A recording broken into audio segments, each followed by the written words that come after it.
खंड वीरों की भूमि है, मान्यताओं की भूमि है और एक ऐसी जगह है जिसने अपने कवियों से, अपने योद्धाओं से, अपने तपस्वियों से भारत की सनातन परंपरा को सदैव समृद्ध किया है। ऐसे समय में बागेश्वर पीठ की जो ये नव महिमा प्रस्फुटित हुई है, ये कोई 2, 4, 5 वर्ष का चमत्कार नहीं है। ये वर्षों साधना यहाँ जिन तपस्वियों ने की है, सन्यासी बाबा ने की है, दादा गुरु जो हमारे बागेश्वर पीठाधीश्वर जी के उन्होंने की है, उनकी जो तपस्या का यहाँ बीजारोपण हुआ है, उसमें जो मान्यता का फल निकला है, उसके नीचे लोग विश्राम कर रहे हैं, अपने दुखों से मुक्ति पा रहे हैं। तो ये दिल्ली और महानगरों में कौतूहल का विषय है निश्चित रूप से। आपने लेकिन मेरा मानना यह है कि वो एक बार यहाँ आएँ, देखें कि कैसे एक दैवीय क्षमता के कारण लोगों के जीवन में परिवर्तन आ रहा है, लोग प्रसन्न हो रहे हैं, अपनी समस्याओं से निजात पा रहे हैं, जूझ रहे थे उससे बाहर आ रहे हैं, उनमें आत्मबल आ रहा है। समरथ बड़ो सुजान सुसाहिब, राजा राम जगत विजय है। तुलसीदास जी भी कहते हैं एक बार सामर्थ्यवान का मन में विचार आ जाए तो फिर तो जगत विजय हो जाती है। और 3 दिन अपने अपने राम का रस बरसा है। बड़ी कृतज्ञता है कि इतनी बढ़िया भूमि पर मेरे परम प्रिय अनुज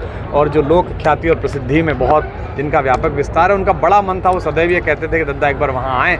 अब ये तो मेरा घर हो गया, अब अधिकारपूर्ण हो गया कि नहीं भी बुलाएंगे तो भी मैं वर्षों में जब भी मेरा मन करेगा मैं चला आऊँ। कई सालों पहले आपने बुंदेलखंड के छतरपुर जिले के ही नौगांव में एक बार आपका आना हुआ था, उसके बाद कई वर्षों बाद आपका यहाँ आना हुआ। आपने मंच से कहा है कि महाराज कहते थे कि धाम आए, आपने जब धाम आए पहली बार 3 दिन से आप आए, आपको कैसा अनुभव? देखिए, निश्चित रूप से अगर 150 करोड़ लोगों में भगवती किसी स्थान का, किसी व्यक्ति का चयन करती है, अगर जगदम्बा किसी का चयन करती है, अगर परमेश्वर किसी का चयन करते हैं कि उसके माध्यम से लोक मंगल के काम हों, तो निश्चित रूप से कोई महत्वपूर्ण बात होगी। मैं सदा 2 बातें कहता हूँ कि प्रतिभाशालियों पर शंका मत करो और भाग्यशालियों पर शंका मत करो। थी वो समाप्त नहीं, स्थगित हुई है, यानी कि मान लिया जाए कि अगली बार आपका फिर यहाँ आना होगा। तो बागेश्वर भगवान का आदेश और आग्रह है, मेरे ना तो मैं अपनी इच्छा से आया, ये तो उनकी प्रेरणा, उनकी शक्ति और उसका माध्यम बने पीठाधीश्वर जी। उनका ये भी माध्यम है, इनकी भी शक्ति नहीं कि मुझे बुलाएं और मेरी भी शक्ति नहीं कि मैं खुद आऊँ।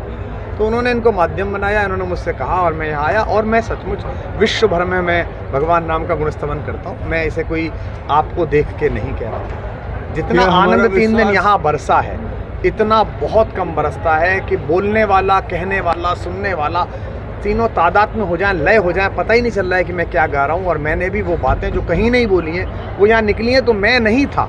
अभी मैं हूँ, आपसे बात कर रहा हूँ, वो कोई और व्यक्ति था जो 3 साल के अंदर बनेगा।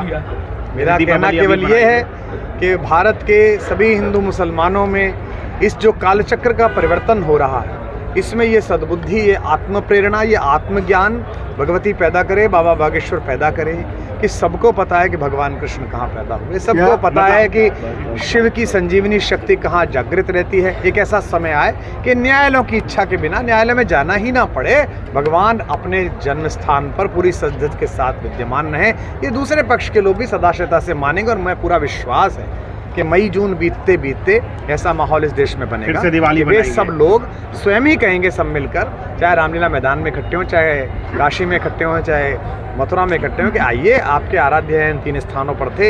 एक में बड़े लंबे संघर्ष के बाद, राजनीतिक कोलाहल के बाद ये निवृत्ति आई कि भगवान विग्रह में विराजमान हुए। बाकी जगह आपसी सद्भाव के साथ ही ये मामला नहीं। जो राम का नहीं है वो किसी का नहीं है। जाके प्रिय न राम वैदेही, तजिए ताहि कोटि बैरिसम, यद्यपि परम सने। जय जय सिया राम।